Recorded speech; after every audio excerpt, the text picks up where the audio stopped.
Assalamualaikum warahmatullahi wabarakatuh. Halo semuanya, kembali lagi. Pada video ini kita tidak melakukan konfigurasi dulu. Kita akan membahas tentang sebuah tool ini ya, Termius, sebuah SSH client seperti Putty atau Putty. Mungkin sudah ada video sebelumnya ya tentang Putty di mesinnya Windows. Nah, Termius ini selayaknya Putty ya. Layaknya Putty, namun dia bisa di desktop. Desktopnya bisa macOS atau Windows ataupun Linux ya, dan juga mobile ya. Use modern SSH for macOS, Windows, and Linux to organize, access, and connect to your server. Jadi ini untuk terhubung dengan server dan mengelola koneksi-koneksi atau konfigurasi terhadap server tersebut, seperti username dan password, atau mungkin private key, atau bisa mengelompokkan berdasarkan server, misalnya server production, training, ataupun misalnya staging atau development. Jadi Termius ini available di Windows, Mac, dan Linux di alamat termius.com. Yang pertama adalah kita harus sign up atau mendaftar ya. Klik sign up, masukkan email dan password dan beberapa data tambahan. Kemudian kita harus login untuk membuka klien dari Termiusnya. Ini kalau sudah punya akun bisa login. Oke, jadi Termius ini memiliki beberapa opsi. Yang kita pakai pada video ini adalah versi free, namun disarankan jika memang kita memiliki tim yang besar untuk melakukan konfigurasi server ataupun remote server, bisa di DigitalOcean, AWS, atau misalnya Google Cloud, itu disarankan untuk subscribe ke yang premium ya, untuk juga mendukung developer dari Termius ini.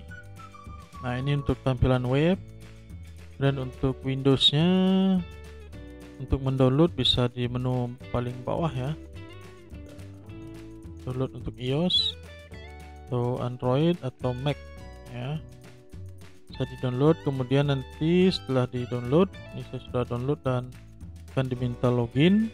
Nah, di sini kita bisa langsung menambahkan config-nya ya. Jadi sebelah kiri adalah menunya, karena ini yang kita punya adalah free, yang akun free-nya di Termius. Kita hanya punya menu host, port forwarding-nya, dan history ya. Jadi di sini kita bisa menambahkan host atau server kita ya. Di sini kita bisa menambahkan label untuk semacam pengelompokan nama dari config kita, misalnya server apa di mana, kemudian alamat IP ataupun DNS name-nya ya, dan group untuk mengelompokkan misalnya server production, server staging, atau mungkin server development ya. Jadi biasanya dipisah-pisah, dan untuk memudahkan lagi bisa juga ditambahkan tag.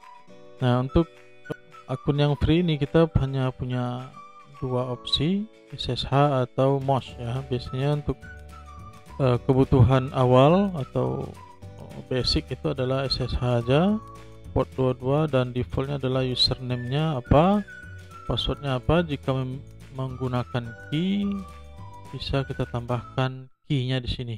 Nah, key ini semacam private key ya, dan di sini kita juga bisa menambahkan key baru.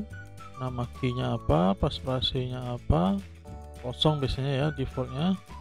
Namun untuk keamanan password-nya juga diisi, dan private key-nya apa. Ini langsung bisa ngeload dari filenya, misalnya file .ppk atau .pem-nya. Kemudian public key-nya juga. Oke, kita pilih private key, kemudian charset-nya biasanya juga tetap ini default ya, dan bisa kita save. Nah, ini adalah contohnya. Ini misalnya config di AWS server PPG 07.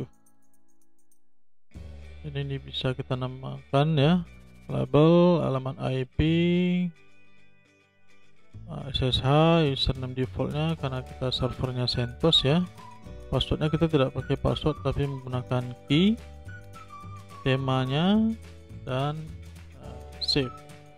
Nah, untuk terhubung bisa langsung klik 2 kali atau dari menu 3 titik ini connect SSH dengan jendela baru, atau langsung connect di jendela ini juga, mau di duplikat atau mau diedit atau mau dihapus. Di share juga bisa kepada tim yang lain, misalnya kalau akunnya adalah akun yang bersifat premium ya, ataupun enterprise. Kemudian itu di menu host ya. Kemudian di menu port forwarding ini biasanya kita gunakan untuk melakukan port forwarding dari database, atau bisa juga menggunakan port forwarding ini untuk keperluan yang lain ya. Biasanya kita gunakan untuk tunneling ke database server kita. Dan menu history berisi host-host yang baru saja kita akses. Kemudian di menu config ini, gambar gerigi ini ya, ini bisa kita gunakan untuk melihat akun kita. Kemudian terminalnya mau dikonfig seperti apa, tema, font yang akan digunakan, ukuran font, dan lain sebagainya ya. Ini shortcut yang bisa digunakan.